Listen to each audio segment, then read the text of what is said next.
लाडकी बहीण योजनेत ई-केवायसी करायला अडचण येतेय, ती कशी करायची हे समजून घेण्यासाठी हा व्हिडिओ शेवटपर्यंत पहा। सर्वप्रथम या लिंकवर जायचंय ladkibaheen.maharashtra.gov.in। येथे आल्यानंतर एक बॉक्स दिसेल, यामध्ये ब्लिंक होताना दिसेल मुख्यमंत्री माझी लाडकी बहीण योजनेचे लाभार्थी ई-केवायसी प्रक्रिया पूर्ण करण्यासाठी येथे क्लिक करा। त्यानंतर हे पेज ओपन होईल।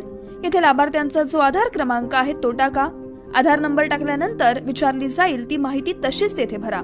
त्यानंतर खाली मी सहमत आहे या ऑप्शनवर क्लिक करा।